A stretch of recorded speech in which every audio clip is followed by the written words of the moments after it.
Hello guys, मेरा नाम है विक्रम और स्वागत है आप सबों का एक बार फिर हमारे इस यूट्यूब चैनल विद्याश्रम इंस्टीट्यूट पे। तो आज हम लोग कक्षा 10 विषय विज्ञान के बारे में पढ़ेंगे। तो आज रासायनिक अभिक्रिया और समीकरण है क्या, इसके बारे में जानेंगे। तो इसके पहले एक पार्ट हम वीडियो का बना चुके हैं और जो कोई नहीं देखे हैं तो पहले पार्ट के वीडियो को जाकर देख लेंगे। और उसमें हम बता चुके हैं कि रासायनिक अभिक्रिया है क्या, इन सब के बारे में।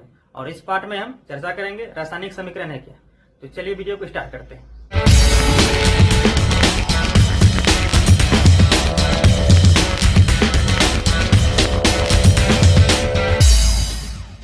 रासायनिक समीकरण किसे कहते हैं, तो चलिए आइए रासायनिक समीकरण को देखते हैं किसे कहते हैं। सबसे पहले डिफिनेशन देखते हैं, रासायनिक समीकरण है क्या। तो किसी रासायनिक समीकरण में भाग लेने वाले पदार्थ के संकेतों एवं सूत्रों की सहायता से उस अभिक्रिया का संक्षिप्त निरूपण क्या कहलाता है, रासायनिक समीकरण कहलाता है। तो किसी रासायनिक समीकरण में भाग लेने वाले पदार्थ के संकेत एवं सूत्रों की सहायता से उस अभिक्रिया का संक्षिप्त निरूपण क्या कहलाता है, रासायनिक समीकरण।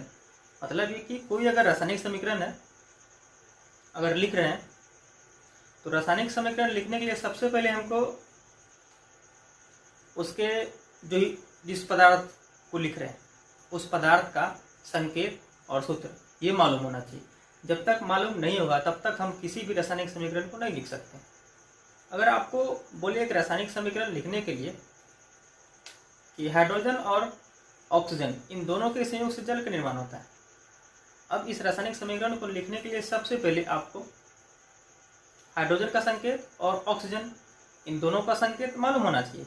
जब तक मालूम नहीं होगा तब तक आप लिख नहीं सकते इस रासायनिक समीकरण को। इसीलिए डिफिनेशन में लिखा होगा किसी रासायनिक समीकरण में भाग लेने वाले उस पदार्थ के संकेत और सूत्रों की सहायता से उस अभिक्रिया का संक्षिप्त मतलब एक छोटा रूप क्या कहलाता है, रासायनिक समीकरण कहलाता है। तो छोटा रूप कैसे कि हम बोले कि हाइड्रोजन और ऑक्सीजन इन दोनों के संयोग से जल बनता है। तो इसको छोटे रूप में लिखने के लिए हम आसानी से अगर संकेत और सूत्र हमको अगर मालूम है हाइड्रोजन और ऑक्सीजन का तो आसानी से लिख सकते हैं, इसमें कोई दिक्कत नहीं। छोटा रूप हो गया ना। इतना बड़ा हम वाक्य बोले उससे बेहतर तो ये है एक छोटे से रूप में लिख दिए और इससे हमको मालूम भी हो जाता है ये रासायनिक समीकरण है, ये हाइड्रोजन है, ये ऑक्सीजन है, ये दोनों आपस में रिएक्शन करके क्या बनाते हैं, जल का निर्माण करते हैं। यही क्या कहलाता है, रासायनिक समीकरण। चलिए इसको नोट कर रहे हैं आप लोग। जैसे यहाँ पे एक सेंटेंस में और लिखा हुआ है उदाहरण में, हाइड्रोजन और क्लोरीन के मिश्रण को सूर्य के प्रकाश में रखने पर हाइड्रोजन क्लोराइड बनता है। तो हाइड्रोजन और क्लोरीन के मिश्रण को कहाँ पे, सूर्य के प्रकाश में रखने पर क्या बनता है, हाइड्रोजन क्लोराइड बनता है। अब इसको आप अगर लिखेंगे कम से कम 2 लाइन तो कॉपी में लगेगा है। कम से कम इसको लिखने में, यहाँ से यहाँ तक को लिखने में 2 लाइन कम से कम। और इसको अगर बोला जाए कि इसको रासायनिक समीकरण के रूप में लिखिए, इसको रासायनिक समीकरण के रूप में लिखिए। तो इसको लिखने के लिए सबसे पहले आपको हाइड्रोजन और क्लोरीन इन दोनों का संकेत मालूम होना चाहिए। जब तक मालूम नहीं होगा तब तक आप लिख नहीं सकते। हाइड्रोजन का H2 + Cl2 ये क्या बनाया, HCl बनाया। अब इससे बेहतर इस वाक्य को लिख लें, इस समीकरण को लिख लें। ये लिखने से बेहतर है ये, क्योंकि ये 2 लाइन जो लिखा हुआ है इन्हीं 2 लाइन का ये छोटा रूप है। हाइड्रोजन और क्लोरीन से क्या बना, हाइड्रोजन क्लोराइड बना। इसको पढ़ते ये आ जाता है। तो यही क्या कहलाता है, रासायनिक समीकरण। डिफिनेशन में लिखा हुआ है क्या, किसी रासायनिक समीकरण में भाग लेने वाले पदार्थ के संकेत एवं सूत्रों की सहायता से उस अभिक्रिया का संक्षिप्त मतलब छोटा रूप क्या कहलाता है, लिखना, रासायनिक समीकरण कहलाता है।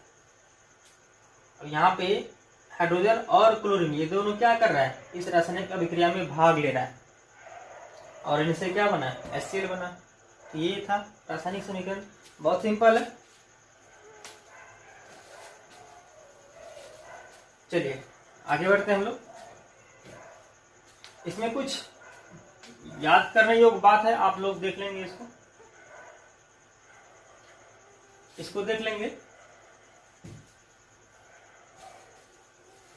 यह है रासायनिक अभिक्रिया या समीकरण में प्रयुक्त संकेत। जो रासायनिक अभिक्रिया है उसमें कुछ सिंबल का यूज होता है और उस सिंबल से उसका मीनिंग क्या होता है उसको आप लोग नोट कर लेंगे। अगर S आता है मतलब वो पदार्थ सॉलिड है, सॉलिड का सूचक है। L आता है इसका मतलब वो जो पदार्थ है लिक्विड है, द्रव के रूप में है। अगर G आता है तो गैस। अगर तीर चिन्ह इस तरफ है इसका मतलब रिएक्शन इस तरफ हो रहा है। अगर तीर चिन्ह दोनों तरफ है इसका मतलब रिवर्सिबिलिटी, मतलब ये दोनों तरफ रिएक्शन कर रहा है। तीर चिन्ह नीचे की तरफ है इसका मतलब अपक्षेप के रूप में कुछ जमा हो रहा है। तीर चिन्ह ऊपर की ओर इसका मतलब कि गैस बनने के सूचक है। ये सारे सूचक को आप लोग लिख लेंगे, जितने भी सूचक हैं इसको आप लोग नोट कर लेंगे। अच्छा रहेगा नोट कर लेंगे तो इसको लिख लें आप।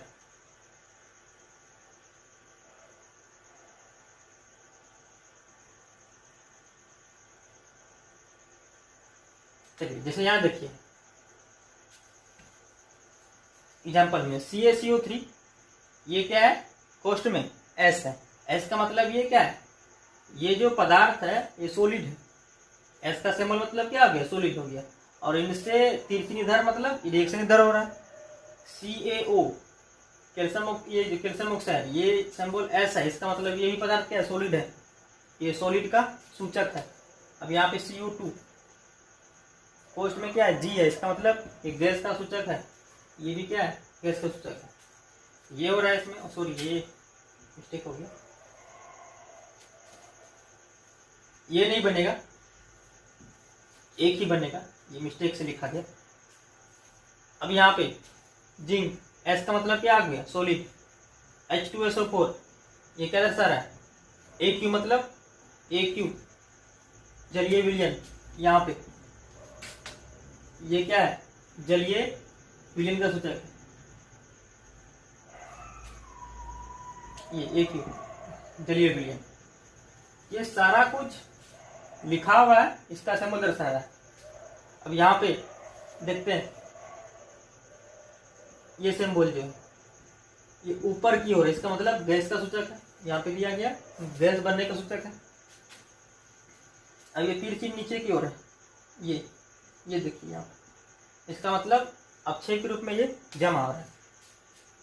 तो ये सारा सिंबल दर्शाता है कि वो पदार्थ ठोस है, द्रव है, गैस है, या अपक्षेप के रूप में जमा हो रहा है, या रिएक्शन किधर हो रहा है। ये सारे चीज को दर्शाता है, इसलिए आप लोग इसको लिख लेंगे।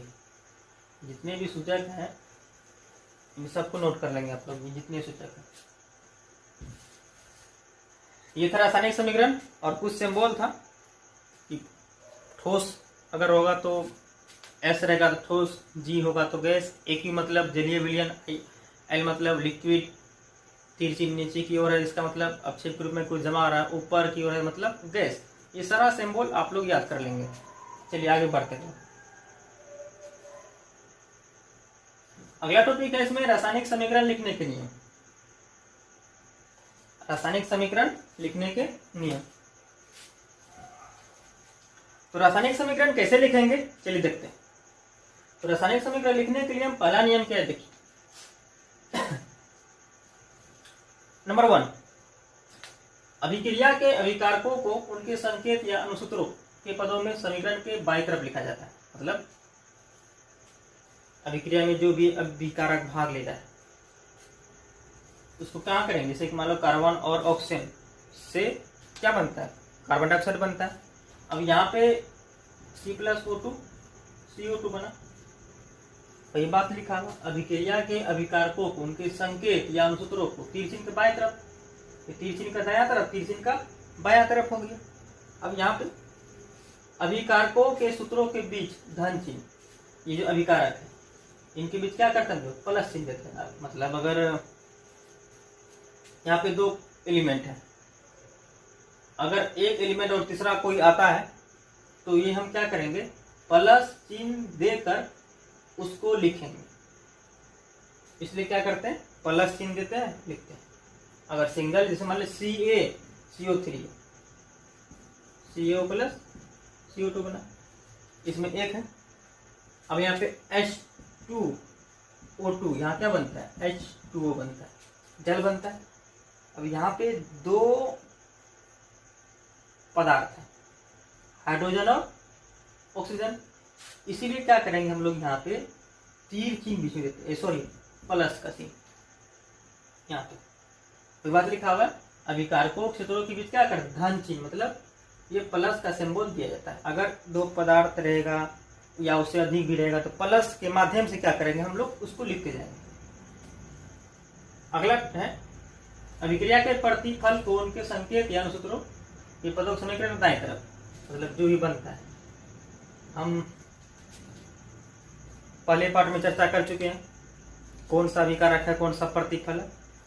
और अगर जिसको इसके बारे में जानकारी नहीं है तो पहले पार्ट की वीडियो को देख लेंगे तो समझ में आ जाएगा। यहाँ लिखा हुआ है ये तीर चिन्ह के इस तरफ क्या कहलाता है, प्रतिफल कहलाता है, ये क्या कहलाता है, अभिकारक कहलाता है। वही बात यहाँ लिखा हुआ है। चौथा है प्रतिफलों के सूत्रों के मध्य क्या जाए, धन चिन्ह, जो प्रतिफल है। अब यहाँ पे प्रतिफल ये है, इसके बीच क्या करते हैं लोग, धन चिन्ह, मतलब प्लस का सिंबल देते हैं यहाँ। पांचवा पॉइंट है अभिकारकों और प्रतिफलों को एक तीर चिन्ह के माध्यम से अलग अलग दर्शाया जाता है। तीर चिन्ह के माध्यम से दर्शाते हैं कौन सा अभिकारक है, कौन सा प्रतिफल। जैसे यहाँ पे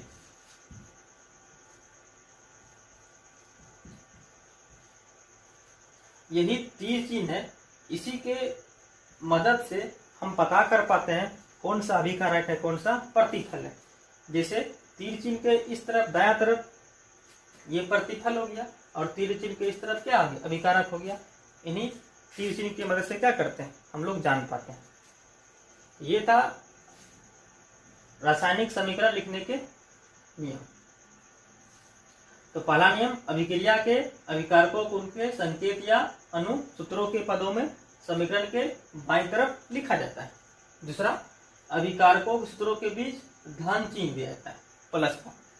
तीसरा पॉइंट था अभिक्रिया के प्रतिफलों को उनके संकेत या अनुसूत्रों के पदों में समीकरण के दाएं तरफ लिखा जाता है। और चौथा पॉइंट है प्रतिफलों के सूत्रों के मध्य क्या, प्लस का चिन्ह दिया जाता है। पांचवा पॉइंट है अभिकारकों और प्रतिफलों को एक तीर चिन्ह के माध्यम से अलग अलग दर्शाता है। जैसे A प्लस बी, ये तीर चिन्ह है, C प्लस डी। अब यहाँ पे A और B ये दोनों क्या हो गया, अभिकारक हो गया, और C प्लस डी ये क्या हो गया, ये प्रतिफल हो गया। ये था अभिकारक और प्रतिफल। तो आज की क्लास में बस इतना ही। तो आज की वीडियो में बस इतना ही, और जितना बताया गया उनको आप लोग अच्छे तरीके से कॉपी में नोट कर लेंगे। और अगले वीडियो में हम संतुलित समीकरण और संतुलित समीकरण है क्या इसके बारे में पढ़ेंगे, और समीकरण को संतुलित कैसे किया जाता है उनके बारे में हम लोग पढ़ेंगे। और बस इतना ही। वीडियो को अधिक से अधिक शेयर करें, लाइक करें, सब्सक्राइब करें। धन्यवाद।